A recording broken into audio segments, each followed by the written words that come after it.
नमस्कार दोस्तों, स्वागत है आप सबका भद्रा IAS अकेडमी में। आज का डेट है 5 अगस्त और मैं शुभदीप स्वागत करता हूं आप सबके असम ट्रिब्यून के न्यूज़ एनालिसिस के डिस्कशन में।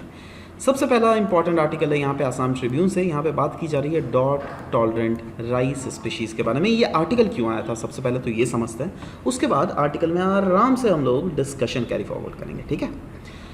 आपको तो पता ही है दैट असम एक्सपीरियंस कर रहा है एक्सट्रीम वेदर इवेंट्स को। एक्सट्रीम वेदर इवेंट्स का सबसे बड़ा रिपरकशंस किसको फेस करना पड़ता है बताइए तो? हमारे किसानों को। और किसान अगर रिपरकशंस फेस करेंगे तो of course they need some sort of security from the government per se, क्योंकि ultimately government is the one who is taking care of them. But अगर गवर्नमेंट ही सिक्योरिटी ना प्रोवाइड कर पाए तो क्या होगा? बट इसमें गवर्नमेंट पीछे नहीं है, क्योंकि गवर्नमेंट क्या करती है ना, वेरियस एग्रीकल्चर यूनिवर्सिटीज़ को, वेरियस रिसर्च इंस्टीट्यूट्स को पैसे प्रोवाइड करती है जिससे वो क्या R&D कर सके।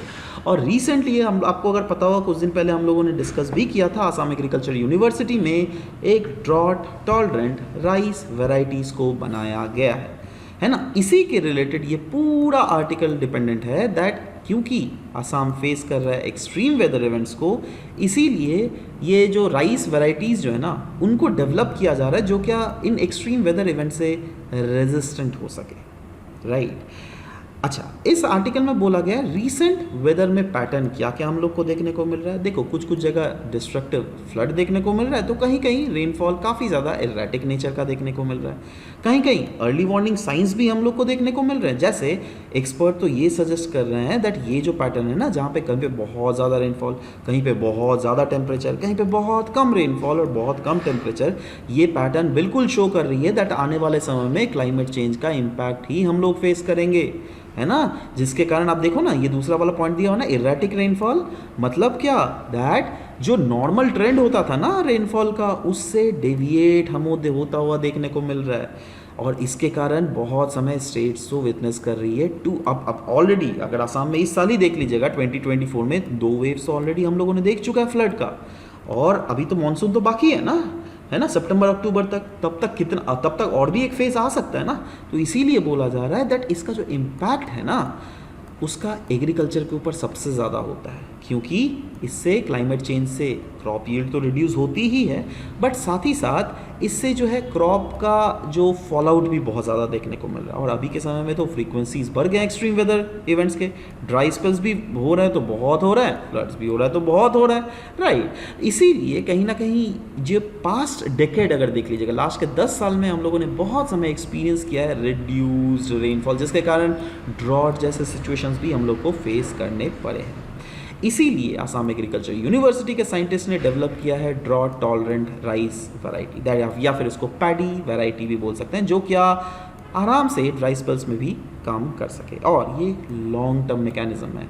लॉन्ग टर्म मैकेनिज्म क्या है? दैट लॉन्ग टर्म स्ट्रैटेजी है जिससे क्या वेदर के नेगेटिव इम्पैक्ट को हम लोग मिटिगेट कर सके, राइट। इसीलिए यहाँ पे बोला गया कुछ कुछ इरिगेशनल चैलेंजेस भी हैं। इरिगेशनल चैलेंजेस बोले तो बोला जा रहा है despite the presence of Brahmaputra river और उसके नेटवर्क ऑफ वेरियस रिवर, क्योंकि ब्रह्मपुत्र अगर देख लीजिएगा, ब्रह्मपुत्र का नदर्न बैंक ट्रिब्यूटरीज है, सदर्न बैंक ट्रिब्यूटरीज है, राइट। तो इसीलिए यहाँ पे बोला जा रहा है दैट इरिगेशन सिस्टम जो है ना हमारे स्टेट में वो रिस्पेक्टिवली इनइफेक्टिव है। क्योंकि अगर आप इरिगेशन सिस्टम देख लीजिएगा, पंजाब का पता है आपको, रफली around 97% region is already irrigated. But वही चीज अगर आप यहीं पर देख लीजिएगा आसाम में इरिगेशन फैसिलिटीज उतनी प्रॉपर नहीं है। इसीलिए हम लोग को मैक्सिमम जो किसान है ना आसाम के, वो डिपेंड कर रहे हैं मॉनसूनल रेनफॉल में, है ना। ये काफ़ी ज़्यादा स्टेट को वल्नरेबल बना देता है, क्योंकि अगर रेनफॉल, अभी तो हम लोगों ने थोड़ी देर पहले यही डिस्कस किया दैट रेनफॉल पैटर्न काफ़ी ज़्यादा इरेटिक है। तो आज नॉर्मल रेनफॉल है, कल को अगर नॉर्मल रेनफॉल नहीं होगा तब क्या करेंगे किसान? तब तो प्रॉब्लम फेस करना पड़ेगा ना किसान को। इसीलिए बोला जा रहा है दैट कुछ कुछ एंगल में गवर्नमेंट के कुछ कुछ ऐसे मेजर्स और स्ट्रैटेजीज हैं जिससे किसानों को हेल्प मिल रहा है। फॉर एग्जाम्पल अगर बात करें हम लोग फार्मर्स को कंपनसेशन के बारे में, तो यस, बोला जा रहा है government needs to develop mechanism, government को एक ऐसा मैकेनिज्म बनाना पड़ेगा जिससे वो कंपनसेट कर सके वैसे फार्मर्स को जो क्या इम्पैक्ट हो रहे हैं by climate change related flood या फिर क्लाइमेट चेंज रिलेटेड कोई भी इम्पैक्ट, क्योंकि क्लाइमेट चेंज का पीछे का रीज़न कौन है? किसान तो नहीं है ना, वो तो बेचारा गरीब, वो तो अपना, उसका मेन रीज़न है गवर्नमेंट, क्योंकि गवर्नमेंट ना अलाउ कर रही है ये सब चीज़ों को, तो गवर्नमेंट को ही भरपाई करना पड़ेगा। हमको इरिगेशन सिस्टम को हमें रिवैम्प करने की ज़रूरत है, जिससे मॉनसून के ऊपर जो किसानों का डिपेंडेंसी है वो घट सके। यही नहीं, हम लोग को इनोवेटिव स्ट्रैटेजीज़ लाने की ज़रूरत है, जैसे बोला जा रहा है क्लाइमेट रेजिलिएंट क्रॉप वैराइटीज़ को उगा सकते हैं हम लोग एग्रीकल्चर प्रैक्टिसेस ऐसे कर सकते हैं जो कि काफ़ी ज़्यादा क्रूशल भी होती है, राइट। एड्रेस करना पड़ेगा वैसे फार्मर्स जो कि स्मॉल एंड मार्जिनल फार्मर्स है, राइट, क्योंकि बहुत समय देखने को मिल रहा है इनको गवर्नमेंट का जो है सारा फ़ायदा नहीं मिलता है, बट इन्हीं को सबसे ज़्यादा मार इन्हीं को फेस करना पड़ता है। इसीलिए हम लोग को इंश्योर करना पड़ेगा दैट हम लोग को यहाँ पर इनको एक्चुअली में हेल्प किया जा सके। इनका अगर फ्यूचर आउटलुक की अगर बात करें तो देखो वो क्या है, यहाँ पे बोला जा रहा है दैट आने वाले समय में देखो भैया वेदर एक्सट्रीम्स बढ़ने वाला है, दैट इज़ ये तो एक्सपेक्ट किया जा रहा है दैट क्लाइमेट चेंज के कारण जो है ना एक्सट्रीम वेदर इवेंट्स और भी ज़्यादा होंगे, that is unseasonal rainfall, unseasonal droughts, ये सब प्रॉब्लम आएगा। और इसीलिए बोला जा रहा है दैट हम लोग को एक ऐसे स्ट्रैटेजीज़ को चॉक आउट करने की ज़रूरत है जिससे हम इसके इम्पैक्ट को मिटिगेट कर सके, राइट, जिससे क्या अनडाउटेडली आसाम में फ्यूचर ऑफ एग्रीकल्चर को एक क्या बोल सकते हैं उसको हम लोग सस्टेनेबल बनाया जा सके। और नेक्स्ट भी जो आर्टिकल है ये भी बात की जा रही है मिलेट्स के रिलेटेड ही, बोला जा रहा है मिलेट्स नॉरिशिंग द फ्यूचर। दोस्तों आपको पता है 2023 was declared by United Nations as international year of millets. बताओ तो 2024 यूनाइटेड नेशंस के द्वारा international year of what celebrate किया जा रहा है, नीचे कमेंट सेक्शन में लिखना, तो चलो देखता हूँ। एनीवेज नेक्स्ट यहाँ पे लिखा हुआ है promoting millet cultivation can address multiple challenges. अगर हम मिलेट्स को उगाते हैं ना तो बहुत सारे चैलेंजेस को हम लोग एक साथ फेस कर सकते हैं, जैसे फूड सिक्योरिटी का तो प्रॉब्लम है ही हमारे देश में, क्योंकि मिलेट्स की अगर खेती बाड़ी बढ़ेगी तो मिलेट्स फूड्स को ही लोग खाएंगे, फूड सिक्योरिटी घट गया। बट मिलेट्स का पता है आपको फ़ायदा क्या होता है, हम लोग ऑफकोर्स इस आर्टिकल में डिस्कस भी करेंगे, बहुत सारे फ़ायदे हैं, बहुत सारा न्यूट्रिशन आपके शरीर में घुसता है मिलेट्स कंज्यूम करने में, और क्लाइमेट भी रेजिलिएंट होता है जिसके कारण आप सस्टेनेबली आप डेवलप अपने आप को कर सकते हो। तो यहाँ पर बोला जा रहा है दैट ग्लोबल फूड प्रोडक्शन के नीड्स को दर्शाता है मिलेट्स, क्योंकि फूड एंड एग्रीकल्चर ऑर्गेनाइजेशन इन्होंने पता है क्या बोला है दैट 2050 तक जो है ग्लोबल फूड प्रोडक्शन को इंक्रीज होना ही पड़ेगा बाई 70%। क्यों? क्योंकि पॉपुलेशन तो बढ़े जा रहा है, और इंडिया का अगर पॉपुलेशन देख लोगे तो फॉरकास्ट किया जा रहा है दैट 2030 तक हमारा पॉपुलेशन 150 करोड़ लोग इंडिया में होंगे। तो इस आर्टिकल में क्रिटिसाइज किया जा रहा है दैट ग्रीन रिवॉल्यूशन जब आया तब मिलेट को क्यों नेग्लेक्ट किया गया, क्योंकि ग्रीन रिवॉल्यूशन की अगर अचीवमेंट देख लीजिएगा, ग्रीन रिवॉल्यूशन में किसकी खेती को बढ़ाई गई थी, राइस की खेती को, व्हीट की खेती को और मेज की खेती को। But what about indigenous crops, indigenous crops जैसे मिलेट्स, क्या मिलेट्स के खेती को बढ़ाया गया? नहीं, मिलेट्स के खेती को ओवरलुक कर दिया गया। क्योंकि अब देखो हमारे पास ये जो डेटा बोला गया ना, ये बहुत अच्छा आर्टिकल है। इस आर्टिकल में एनालाइज किया गया है दैट जो इंडिपेंडेंट मतलब ग्रीन रिवॉल्यूशन से पहले का भी डेटा है, ग्रीन रिवॉल्यूशन के बाद का भी डेटा है। ग्रीन रिवॉल्यूशन के पहले का अगर डेटा देख लीजिएगा, जो हमारे रीजन में 40% ऑफ जो टोटल कल्टीवेटेड एरियाज था वो मिलेट्स का था।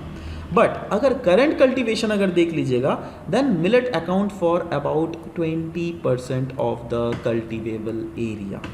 ठीक है, तो 20% ऑफ द कल्टीवेबल, देख रहे हो मतलब प्री ग्रीन रिवॉल्यूशन से पोस्ट ग्रीन रिवॉल्यूशन में मिलेट्स का परसेंटेज वाइज लेकिन घट गया, बट परसेंटेज वाइज कौन बना? राइस, व्हीट, मेज, हाँ यस, इनका परसेंटेज जो है बहुत ज़्यादा बढ़ गया। इंटरनेशनल रिकॉग्निशन ऑफ मिलेट्स, पहला वाला पॉइंट तो क्लियर है, बट ऐसे बहुत सारे गवर्नमेंट भी इनिशिएटिव्स ली जा रही है जिससे मिलेट्स की प्रोडक्शन को प्रमोट किया जा सके। मिलेट्स के कैरेक्टरिस्टिक्स में आते हैं, उसके बाद हम लोग डिस्कस करेंगे दैट कौन कौन से ऐसे गवर्नमेंट इनिशिएटिव्स हैं इंडिया में। ठीक है, देखो सबसे पहला अगर कैरेक्टरिस्टिक्स की बात करें, कैरेक्टरिस्टिक्स मतलब मिलेट्स के फायदे क्या क्या है ना। देखो मिलेट्स को बोला जाता है टुडे आज का न्यूट्रीसीरियल्स और पास्ट का कोर्स ग्रेन। मतलब पास्ट पहले हम लोग कंसिडर करते थे ये कोर्स ग्रेन है, पुअर मैन फूड है, नहीं, बट आज के समय में हम लोग इसको न्यूट्रीसीरियल्स के नाम से जानते हैं। दैट इसको अगर कंज्यूम करोगे आपको बहुत सारे न्यूट्रिएंट्स घुसेंगे आपके शरीर में। ठीक है, रेजिलियंस, बोला जा रहा है दैट मिलेट्स जो है ये काफ़ी ज़्यादा रेजिलियंट है to any kind of pest as well as diseases. In fact जो हार्श क्लाइमेटिक इन्वायरमेंट्स है ना, उससे मिलेट्स अपने आप को ईजीली अडेप्ट कर सकता है। इंडिया का अगर मिलेट प्रोडक्शन देख लीजिएगा तो ग्लोबली हम लोग डोमिनेट कर रहे हैं। जी हाँ, India is a leading producer of millet, जिसमें अराउंड 40.62% तो मिलेट्स इंडिया ही प्रोड्यूस करता है।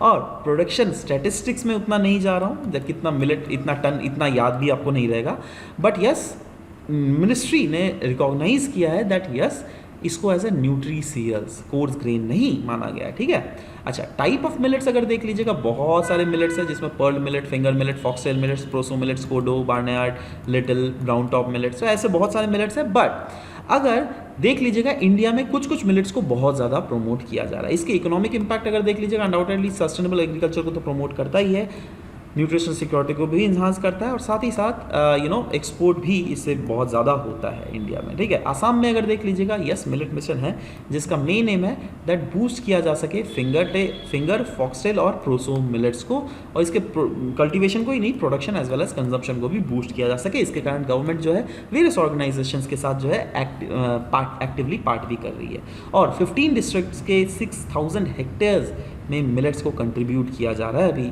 असम स्टेट में।